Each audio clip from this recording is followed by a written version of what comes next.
Halo saudara jiwa, kembali lagi dengan MJ di sini. Dan hari ini aku ingin membahas tentang kebangkitan spiritual atau spiritual awakening. Mungkin teman-teman di sini udah ada yang familiar dengan spiritual awakening atau kebangkitan spiritual, atau mungkin teman-teman ada yang baru mendengarnya atau mungkin sedang mengalaminya. So this is the video for you.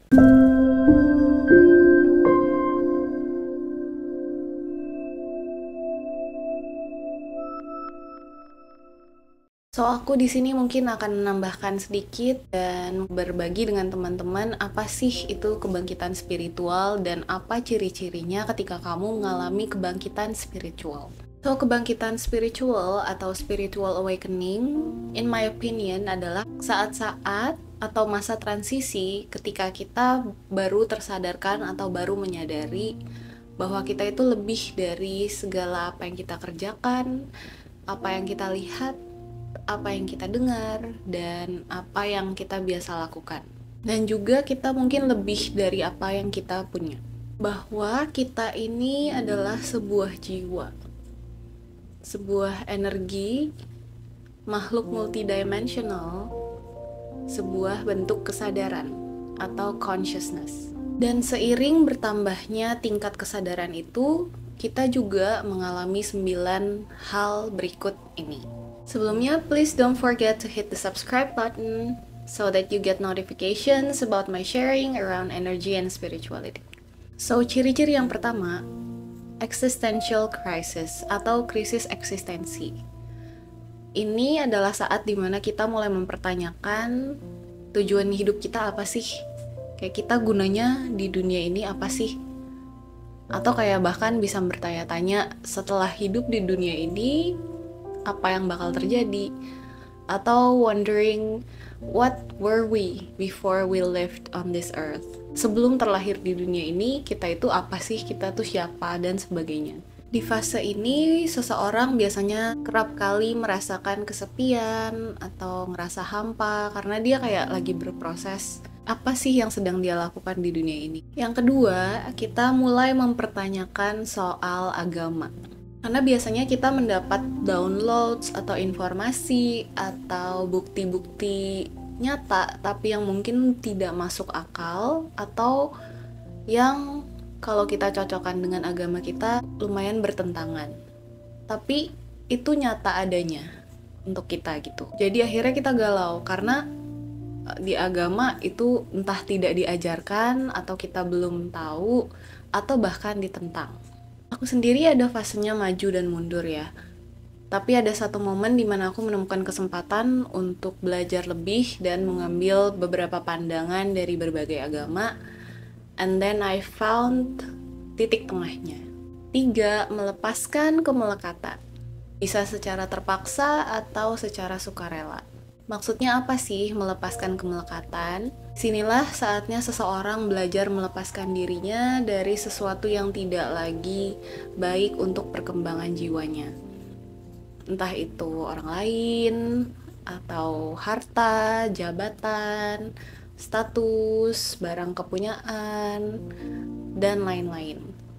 Atau seperti berpulangnya orang yang kita sayangi, dan dari kepulangan orang yang tersayang tersebut, seseorang belajar untuk melanjutkan hidup, belajar untuk mencintai diri dia sendiri dan orang-orang yang masih ditinggalkan di dunia ini tanpa orang yang sudah berpulang tersebut. Tidak jarang juga ada yang mengalaminya lewat kehilangan atau kejadian tragis atau perubahan yang sangat drastis yang mungkin sampai bikin kita itu mentally breakdown.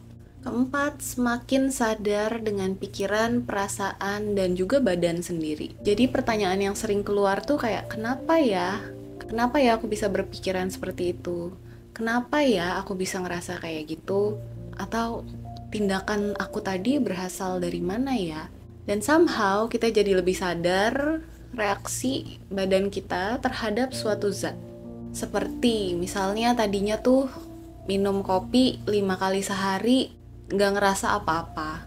Tapi semakin kesini, kamu semakin sadar dengan reaksi badan kamu, dan ketika kamu minum kafein 1 gelas aja, langsung terasa kalau misalnya dada kamu berdebar, atau sensasi di perut, atau di kulit, dan sebagainya. Yang dimana mengarah ke poin berikut ini, yaitu yang kelima, menyadari bahwa kita selama ini hidup terkondisikan. We come to a realization that we have been living as someone else. Kita mencoba menjadi orang lain atau hidup berdasarkan ekspektasi atau nilai-nilai dari orang lain atau orang di sekitar kita. Kita berpikir dan merasa seperti orang-orang di sekitar kita. Kita mengonsumsi suatu makanan atau minuman karena kita kebiasaan melihat orang-orang tersebut mengonsumsi juga di sekitar kita. Dan itu tanpa kita sadari. Keenam, semakin ingin dekat dengan alam semesta. So we're back to our natural habitat as a human being.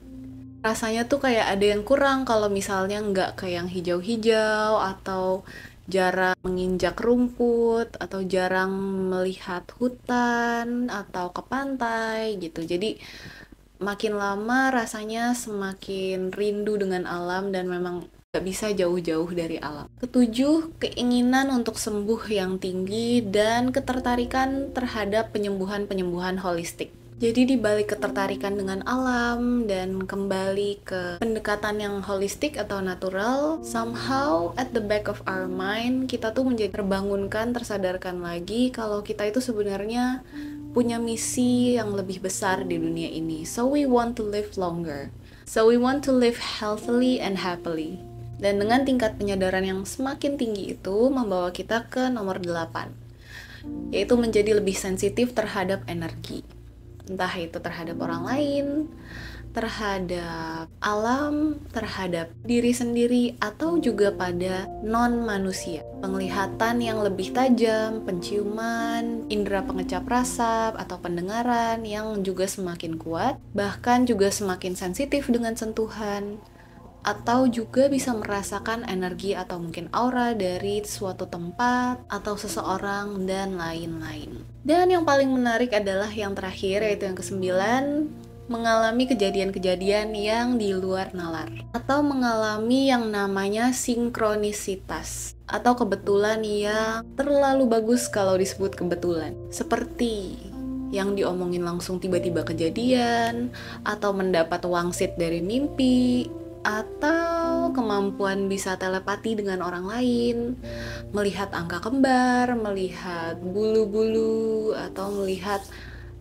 kode-kode atau tanda-tanda lain dari semesta yang mengingatkan kamu akan sesuatu atau seseorang tanpa kamu minta atau tiba-tiba kayak muncul di depan kamu.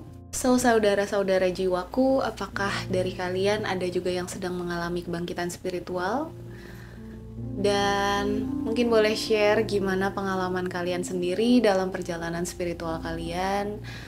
If you're experiencing this, keep in mind that you're not alone. Kalian gak sendirian. Kalian punya teman-teman dan saudara-saudara jiwa lainnya yang juga sedang mengalami ini atau pernah mengalami ini. And please jangan ragu kalau misalnya kalian butuh bantuan profesional. Thank you for watching and see you guys in the next video. Bye!